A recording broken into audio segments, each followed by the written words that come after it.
Assalamualaikum warahmatullahi wabarakatuh. Innal hamdalillah nahmaduhu wa nasta'inuhu wa nastaghfiruh wa na'udzu billahi min shururi anfusina wa sayyiati a'malina. Man yahdihillahu fala mudilla lahu wa man yudlil fala hadiya lahu. وأشهد أن لا إله إلا الله وحده لا شريك له وأشهد أن محمدا عبده ورسوله يا أيها الذين آمنوا اتقوا الله حق تقاته ولا تموتن إلا وأنتم مسلمون أما بعد. Kaum muslimin rahimakumullah, alhamdulillah kita bersyukur kehadirat Allah Subhanahu wa taala dimudahkan di sore hari ini untuk hadir di majelis yang mulia ini, di majelis ilmu, taman di antara taman-taman surga Allah yang ada di dunia. Semoga ini menjadi sebab kita mendapatkan taman-taman surga kelak di akhirat. Allahumma amin. Salawat dan salam tidak lupa kita aturkan kepada beliau panutan teladan kita Rasulullah Muhammad sallallahu alaihi wa ala alihi wasallam. Melanjutkan pembahasan kita pada kitab Tafsir Juz Amma karya Ustaz Dr. Firanda Andirja hafizahullah. Kita masih berada pada surat Al-Fajr. Kita masuk pada berita hari kiamat. Setelah sebelumnya Allah menceritakan bagaimana sifat-sifat orang kafir. Di ayat yang ke-21 22 Allah menyebutkan kalla idza dukkatil ardu dakkan dakka. Janganlah berbuat demikian, yaitu cinta terhadap dunia luar biasa cintanya sampai menghalalkan segala hal. Kita diingatkan tentang apabila bumi nanti diguncangkan secara berturut-turut, diguncangkan dengan sebenar-benar goncangan yang lebih dahsyat daripada goncangan-goncangan yang hari ini mungkin sudah dirasakan. Biasanya kalau ukuran berapa? Lebih dari 7 skala Richter itu sudah dianggap sangat berbahaya. Nah, kalau di daerah-daerah pantai bisa menimbulkan apa? Tsunami. Tapi apa yang akan terjadi kelak di hari kiamat jauh lebih dahsyat dari itu. Wa jaa rabbuka wal malaku saffan saffa. Dan datanglah Tuhanmu. Wal malaku, wawunya di sini bukan wawu ataf, gitu ya. Jadi bukan kemudian Allah datang bersama, bukan, tapi wawu hal. Allah datang dalam kondisi para malaikat itu bersaf-saf, sedangkan malaikat itu berbaris-baris. Dijelaskan oleh ulama bahwa Allah akan datang ketika hari persidangan, yaitu peristiwa setelah semua manusia berkumpul di padang mahsyar dalam keadaan sinar matahari yang tinggal berjarak hanya 1 mil dari kepala mereka. Ini sudah sering kita ulang. 1 mil ini kemudian perawi hadisnya memberikan keterangan apa? Saya tidak tahu apakah 1 milnya itu 1 mil jarak atau 1 mil itu batang besi yang untuk mengambil celah. Setelah itu ya ditaruh di kayak botol ya. Kalau sekarang kalau dulu yang dari perak atau kuningan seperti piala itu, kemudian ada sticknya, ada batang besinya, itu paling ukurannya 10-15 cm. Nah itu juga disebut dalam bahasa Arab mil. Makanya sebagian ustaz, dai, mubalik menyebut matahari tinggal sejengkal. Peristiwa itu berlangsung dalam waktu yang sangat lama. Persidangan akan ditegakkan setelah Allah mengabulkan syafaat uzma dari Nabi Muhammad SAW. Itu manusia dalam kondisi itu apa?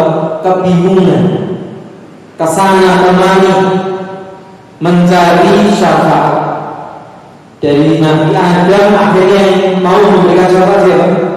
Rasulullah Muhammad SAW.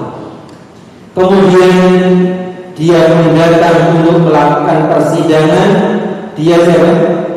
Allah, untuk melakukan persidangan terhadap seluruh manusia. Kemudian setelah hisab, yang meskipun jumlah manusia sangat banyak, tapi kita tahu Allah itu adalah sari'un hisab. Hisabnya sangat cepat. Tapi meskipun hisab itu cepat, kalau jumlah yang dihisab juga banyak, tetap ini akan menjadikan sebuah antrean yang sangat lama. Kemudian di antara kedahsyatan hari ini, Allah sebutkan waji'a yawma idzin bi jahannam. Yawma idzin yatadhakkaru al-insanu wa anna lahu dzikra. Pada hari itu diperlihatkan neraka jahannam. Atau ji'a ini bentuk pasif dari kata ji'a, itu bentuk pasif dari kata yang belajar bahasa Arab.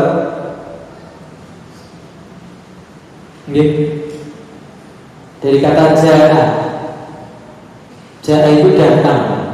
Bentuk pasifnya berarti didatangkan. Tapi di sini diterjemahkan diperlihatkan.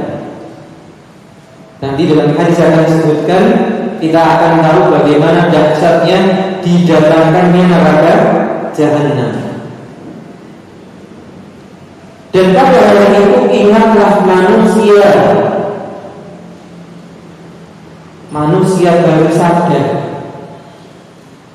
baru ngeh, bahasanya sekarang. Tapi ya tidak berguna, akan tetapi tidak berguna lagi mengingat itu baginya. Kalau orang baru sadar, baru ingat di hari mahsyar, di padang mahsyar, ya sudah tidak ada lagi gunanya, sudah terlambat. Seperti orang-orang yang sadar ketika matahari terbit dari barat, sudah tidak lagi berguna iman mereka, pertaubatan mereka. Disebutkan oleh penulis, setelah hari perhitungan dan penimbangan, didatangkanlah neraka jahannam. Disebutkan dari hadisnya Abdullah bin Mas'ud, Rasulullah SAW bersabda, "Yu'ta bi jahannam yawma idzin." Jahannam akan didatangkan pada hari ini.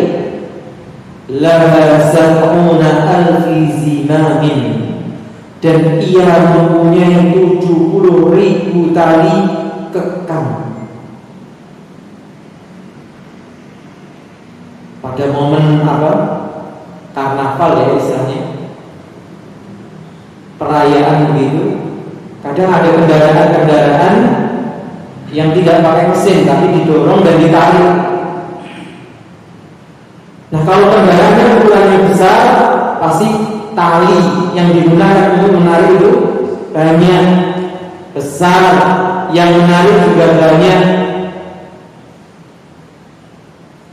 Nah, sekarang yang talinya saja yang digunakan untuk menarik neraka jahanam berapa? 70.000. Terus segede apa jahanam itu?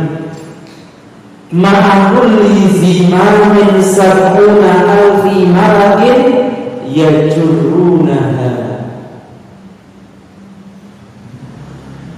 Dan setiap tali kekang tadi akan ditarik oleh 70.000 malaikat. Allahu Akbar.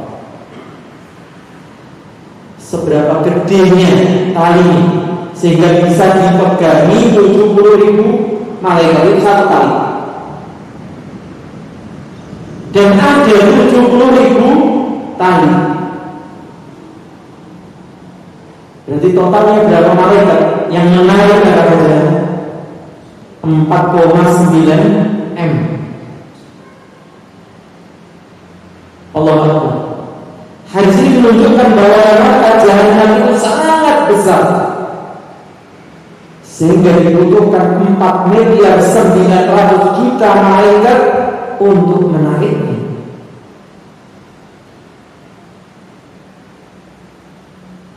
Dan besarnya malaikat ini warning. Berarti yang akan menghuni di dalamnya juga sangat banyak. Karena nggak mungkin Allah menyiapkan itu overload. Bahkan seperti yang akan kita bahas, sempat kosong, kurang isinya neraka jahanam. Bahkan neraka jahanam atau sebelumnya ukuran atau bentuk masing-masing malaikat tidak ada yang mengetahuinya selain Allah. Kita tahu malaikat itu makhluk yang sangat besar. Bahkan neraka jahanam selalu meminta ditambah penghuni ke dalamnya.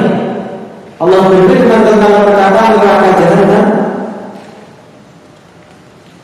yaitu di surat Qaf ayat 30. Allah menceritakan yauma naqulu li jahannam hal min talati. Ingatlah pada hari ketika kami bertanya kepada neraka jahanam, apakah kamu sudah penuh? Tentu Allah Maha Tahu, tidak perlu bertanya.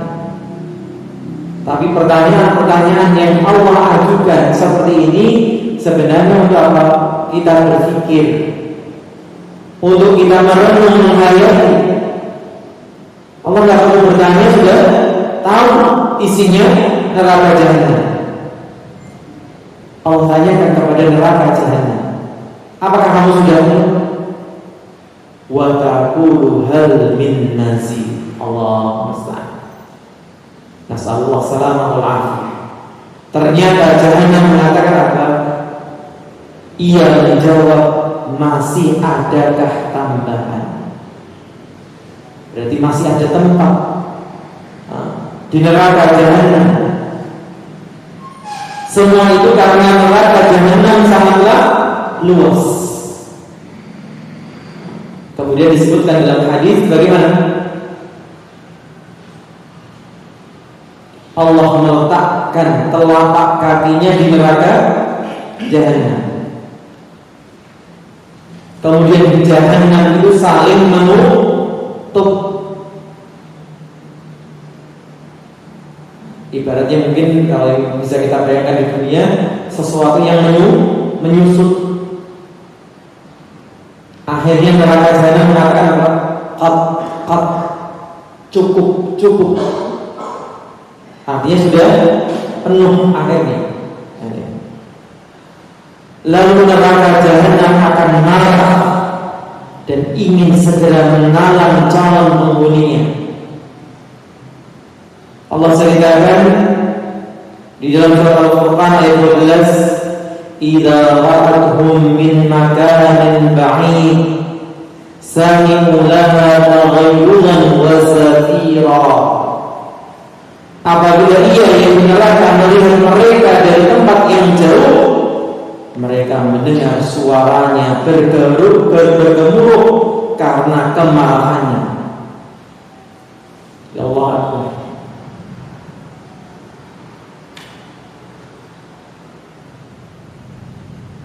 Yang kita bayangkan tentunya neraka ini benda mati, makhluk mati.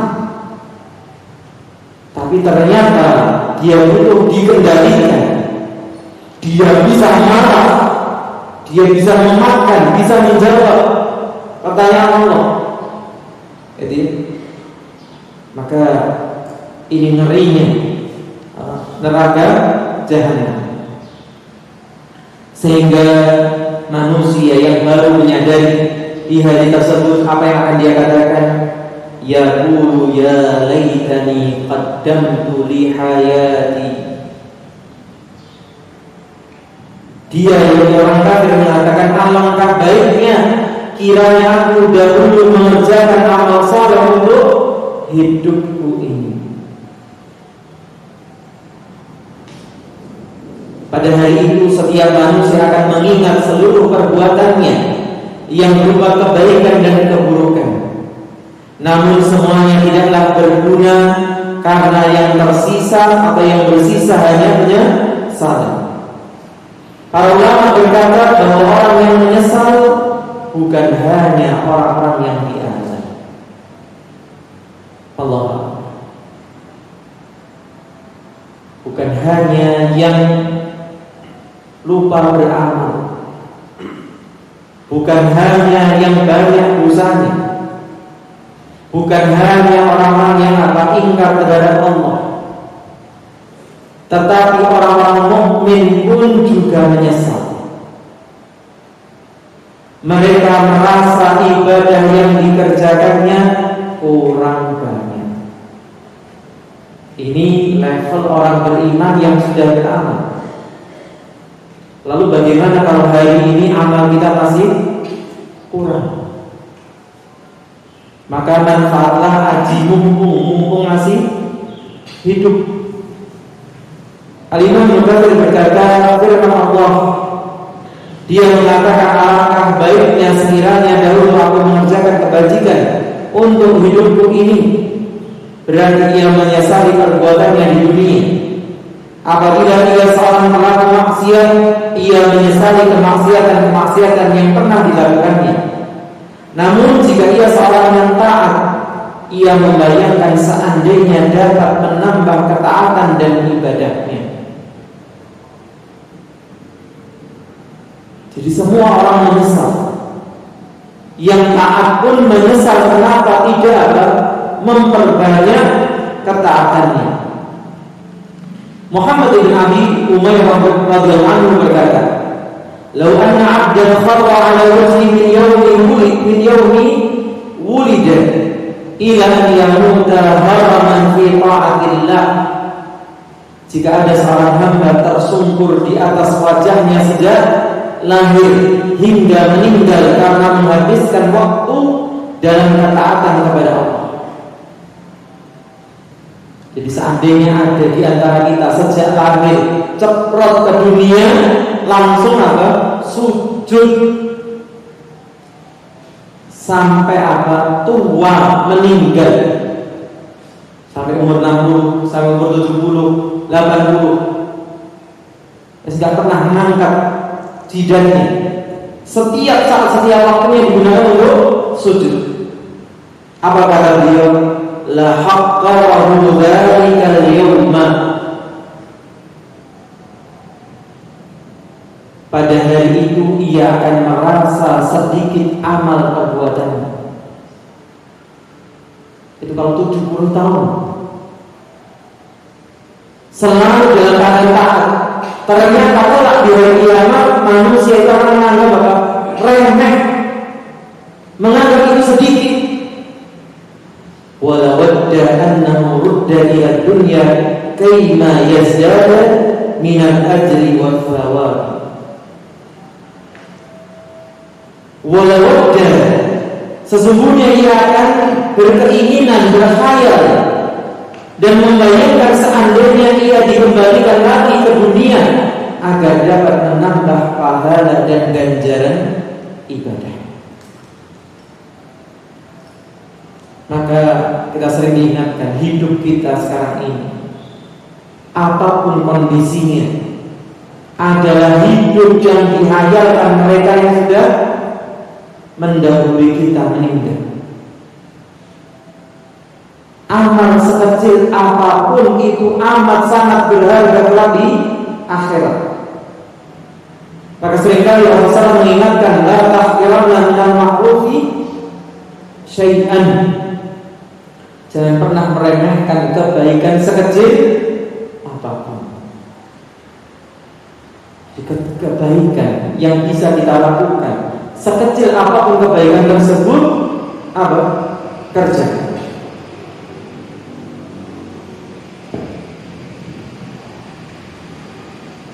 Itu mobil putih punya siapa? Tabungan sinyal.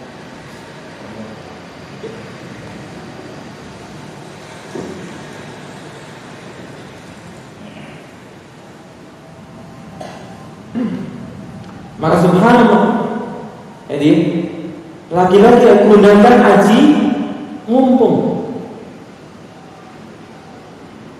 yang mana? Mumpung yang 5 itu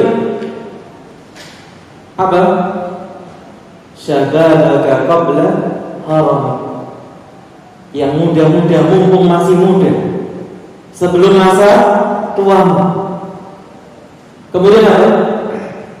Faragaka qabla syughli, longgarmu sebelum sibukmu. Yang longgar-longgar, manfaatkan kelonggaran. Ghinaka qabla fakri, kecukupan sugihmu sebelum fakirmu.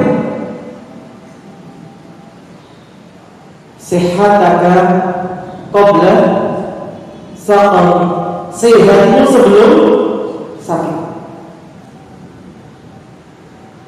Nah, mumpung 4 ini kalau punya, mumpung masih masih muda yang muda-muda, masih longgar yang longgar-longgar, masih kaya yang kaya-kaya, masih sehat yang sehat-sehat.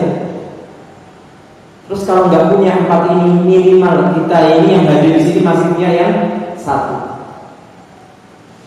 Seandainya bukan lagi muda, nggak longgar, nggak kaya, nggak sehat, masih punya apa?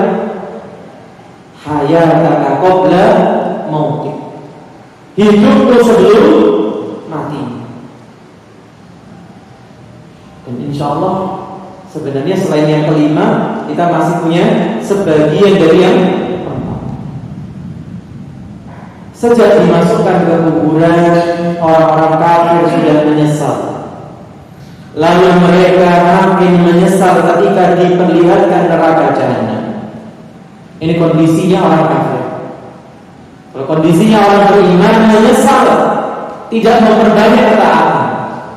Sedangkan orang-orang kafir sejak mereka masuk ke kuburnya sudah menyesal. Lebih menyesal ketika menyaksikan apa?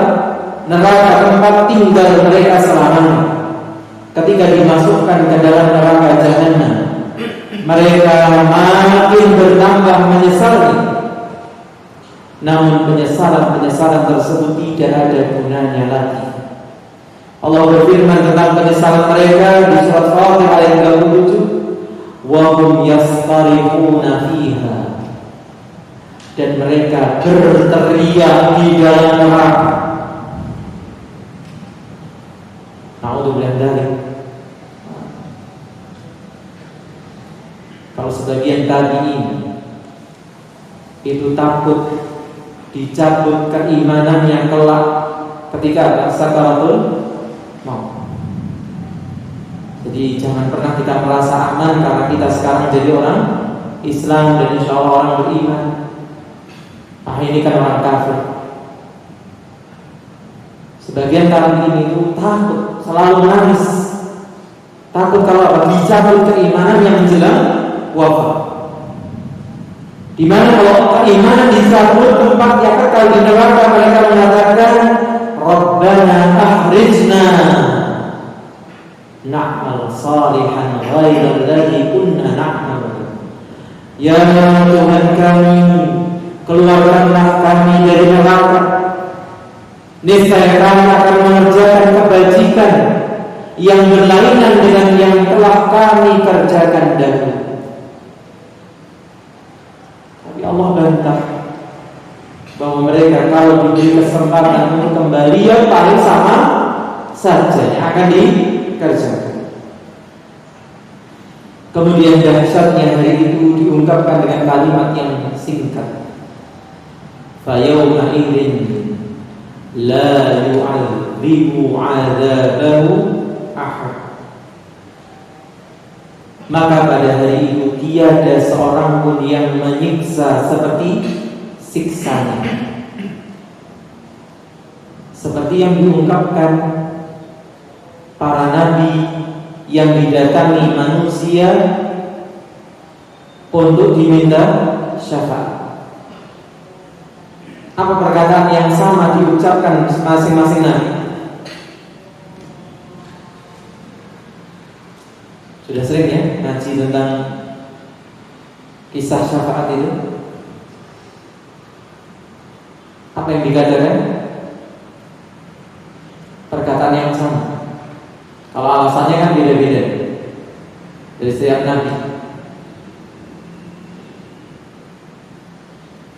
Bahwa sesungguhnya Allah hari ini sedang murka, kemurkaan yang tidak pernah Allah murka sebelumnya dan setelah.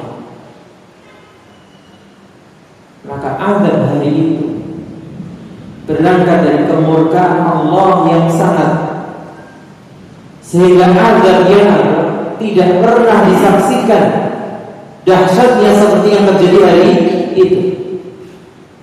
Dijelaskan oleh beliau, maka pada hari itu tidak seorang pun yang mengazab seperti azab, yaitu selain merupakan atau mengabarkan tentang dahsyatnya, juga seperti yang kita singgung semalam, jadi bahwa apa yang Allah balaskan kepada manusia tidak keluar dari dua hal. Apa Mas Rik? Hadir kan semalam? Hadir? Iya. Nah, hadir. Masih ada tentunya.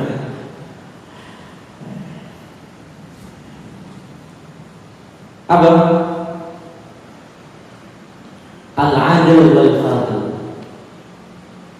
Allah ketika mensikapi kita kelak di akhirat gak mungkin keluar dari dua hal ini.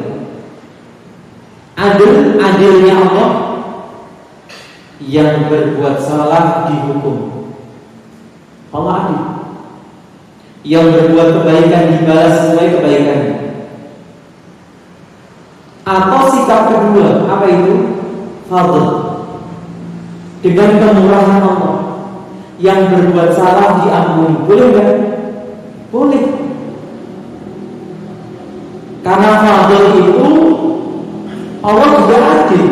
Jadi kemudian apa? Allah beri kemurahan. Ya terserah. Apa yang berbuat kebaikan diberi balasan berlipat-lipat. Maka disebutkan oleh beliau bahwa tidak ada yang azab seperti azabnya Allah, yaitu dalam sisi apa? Keadilannya. Ini merupakan bukti kepedihan azab Allah yang tidak tertandingi. Al-Imam As-Sam'ani mengatakan tidak seorang pun di dunia yang menyiksa seperti siksaan Allah di akhirat. Jadi tidak semisal azabnya seseorang pun, sesuatu pun itu bisa dilihat dari dua sisi. Sisi keadilannya dan sisi apa? Kedahsyatannya. Makanya orang yang dibalasi kesalahannya di dunia itu seharusnya bersyukur. Ya tentu kita akan lebih bersyukur kalau dimaafkan, kalau diampuni. Tapi kadang kita ini ya saking dableknya tidak cukup diampuni. Kadang harus merasakan, mencicipi ulang perbuatan kita sendiri. Maka Allah mengatakan wa ma asabakum min musibatin fa bima kasabat aydikum. Kemudian menutup di belakangnya wa ya'fu an katsir. Dan apa yang menimpa kalian itu ya ulah tangan kalian sendiri. Dan sebenarnya Allah memaafkan banyak saat itu. Ya kita nggak kuat kalau setiap kita salah langsung dihukum oleh Allah. Wala yusifu wathaqahu ahad. Dan tiada seorang pun yang mengikat seperti ikatannya Allah. Terdapat qiraah lain pada kedua ayat di atas dengan memfathah. Fa yawma idzin la yu'adzabu 'adzabahu ahad. Kata dia yu'adzib. Tapi di sini yu'adzabu. Demikian pula la yufaqu wa la yufaqu wa zaqahu ahad. Kalau di atas tadi kalau yufiku. Nah itu dalam beberapa ayat kadang terjadi seperti itu, yang artinya tidak ada seorang pun yang disiksa seperti siksaannya si kafir. Ini bentuknya apa? Pasif. Kalau tadi bentuknya aktif. Demikian pula tidak ada seorang pun yang dibelenggu, diikat seperti belenggunya si kafir. Kemudian Allah menyebutkan golongan orang-orang beriman dalam ayat-ayat berikutnya. Bagaimana kondisi orang beriman di hari tersebut? Ya ayyatuhan nafsul mutmainnah. Allah, semoga kita tergolong golongan ini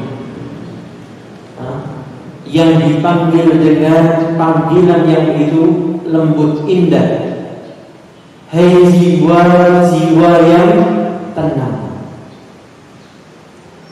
Diartikan sebagai mereka yang tenang dengan keimanannya kepada Allah beserta hari pembalasannya. Tenang dalam keimanan itu wujud dari apa? Keyakinan. Sehingga kalau kita kembali pada pembahasan syarat la ilaha illallah, apa syarat yang pertama? Ilmu. Syarat yang kedua, yakin. Inilah jiwa-jiwa yang tenang, yang tidak terombang-ambingkan oleh apa? Syahwat maupun syubhat. Apalagi hari ini yang begitu dahsyat godaan keduanya. Maka orang-orang yang hatinya tenang di dunianya kokoh dengan keimanan, mereka telah dipanggil di hari kiamat dengan panggilan ini. Mereka orang-orang yang yakin dengan janji Allah akan pahala dan ganjarannya pada hari kiamat. Hatinya juga tenang. Kenapa tenang? Balik kepada pembahasan iman kepada hari akhir.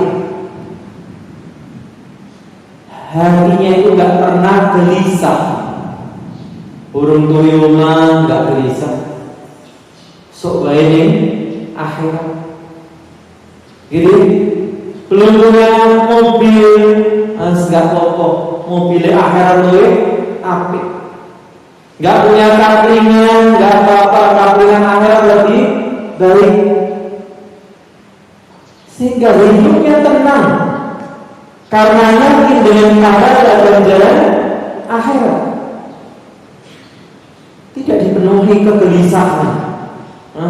Koncoku saklete, koncoku apa? Sekolah saiki wis dadi bos. Wis saiki omahe wis gedhong magrom, wis mobil wis sak meneh. Bagi sebagian orang itu ternyata bikin gelisah. Maka alhamdulillah kalau ghayah kita, puncak tujuan kita tertinggi adalah akhirat. Sehingga kalah saing dunia itu bukan masalah. Yang penting kita tidak kalah saing akhirat. Mereka adalah orang-orang yang tidak terbelenggu dengan ketamaan dunia. Oleh karena sebelum ini kan yang diceritakan sifat orang kafir gimana? Sangat cinta terhadap harta, memakan harta warisan. Kalau diberi mengatakan dimuliakan Allah, tapi kalau dikasih rezeki sedikit merasa dihina. Maka kita katakan kemarin, kalau ada seorang muslim sifatnya seperti ini, ya berarti dia terjangkiti sifat-sifatnya orang kafir. Waliyadillah. Ada pula yang berpendapat bahwa itulah perkataan malaikat kepada orang-orang beriman yang akan meninggal dunia. Nah, ini juga mungkin. Dan ini disebut khilaf tanamu. Bisa jadi orang beriman ketika akan meninggal juga akan dipanggil oleh malaikat dengan panggilan ini, dan kelak juga dipanggil kembali di padang mahsyar dengan panggilan apa? Ya ayyatuhan nafsul mutmainnah, irji'i ila rabbiki radiyatan mardiyah. Pulanglah, kembalilah kepada Tuhanmu dengan hati yang puas lagi diridhoi Allah.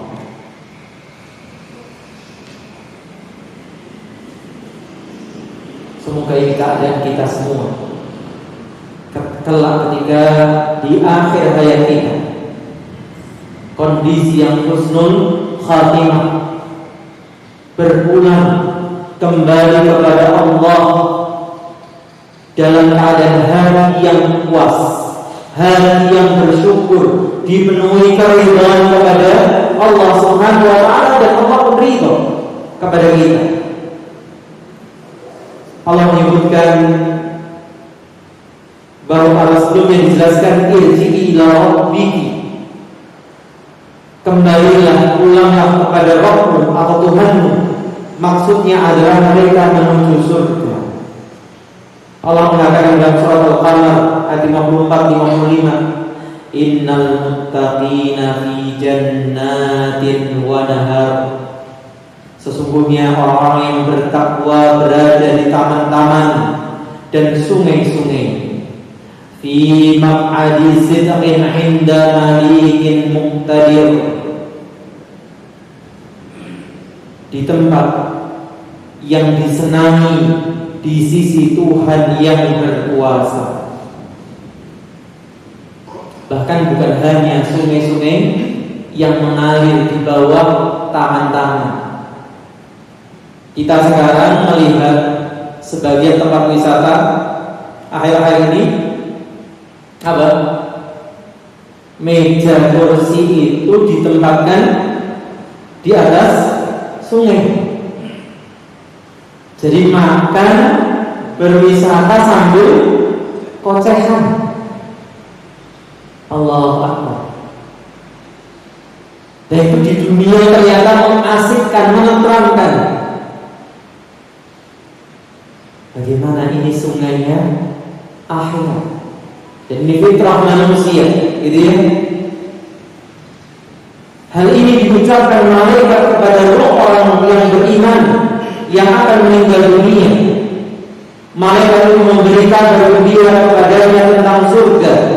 Selain itu ada pula pendapat yang dimaksudkan dengan kepada Rabbmu, yaitu kepada pemilikmu, wahai ruh, yaitu jasadmu. Ada juga pendapat apa? Kembalilah roh kepada jasadmu. Kata ini diucapkan saat roh dikembalikan kepada jasad pada hari kebangkitan. Radiyatan berarti dengan hati yang ridha dan senang terhadap pahala dan balasan yang diberikan Allah kepadanya. Dan itu tidak mungkin terjadi kalau kita tidak ridho dengan apa yang Allah berikan sekarang di dunia. Karena tidak mungkin orang bisa bersyukur diberikan yang besar kalau dia tidak bisa mensyukuri yang kecil. Hal itu karena semua cita-cita dan mimpinya diwujudkan pada hari ini, mardiyatan, dirinya atau diridhoinya, itu diridhoi oleh Allah, merupakan tambahan pujian, karunia dan ganjaran kepada orang mukmin. Seperti kalimat yang ada pada ayat yang lain, radhiyallahu anhum wa radu anhu. Jadi bukan hanya ia yang gembira, melainkan juga Tuhannya yang meridhai dan akan memberikan balasan tambahan kepadanya. Dan Allah pun juga gembira melihat hamba yang taat, yang penuh harap kepada ganjarannya. Seperti kalau hari Sabtu misalnya seorang mandor atau jenengan sebagai orang yang mempekerjakan tukang, hari Sabtu harinya gajian atau tanggal 1 tanggalnya gajian, mau bayarin pegawai. Kalau bayarin pegawai yang rajin, kerjanya bagus, iman-iman gak ngasihkan duitnya? Anda ngasihkannya itu penuh dengan kerelaan, keridhoan, bahkan kalau mampu nambah.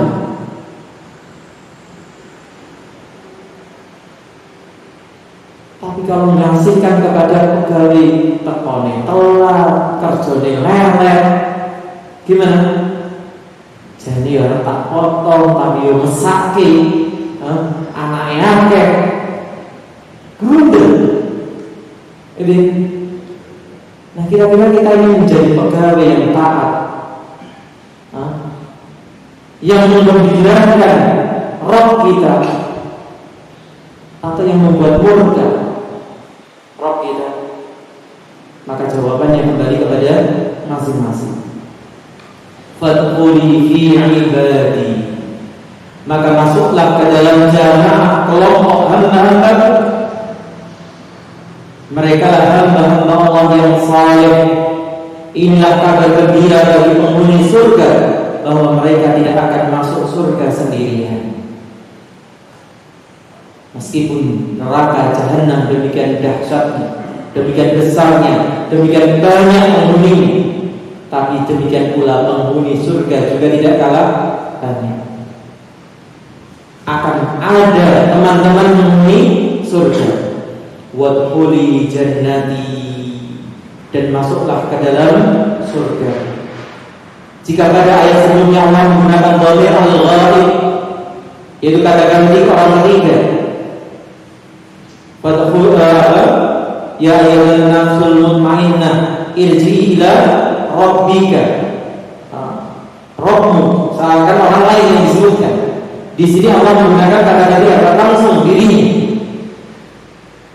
Pada ayat ini Allah menggunakan dhamir al-mutakallim, kata ganti orang pertama, sebagai bentuk tambahan pemuliaan. Allah juga tidak berkata fadkhuli jannati fi ibadi, masuklah surga bersama hamba-hambaku, tetapi Allah mengkhususkan menyebutkan sang jiwa secara sendirian dengan perkataan apa? Wadkhuli jannati, masuklah engkau ke surga untuk membahagiakan hambanya. Seakan apa? Setiap hamba itu dikhususkan, bukan udkhulu ya ibadi, gitu ya? Tapi masing-masing dipanggil satu-satu. Dengan demikian seorang hamba merasa sangat spesial karena mendapatkan perhatian khusus dari Tuhan. Allah Akbar. Semoga kita dimasukkan ke golongan hamba-hamba Allah ini. Allahumma amin. Baik, silakan kalau mungkin ada koreksi tambahan.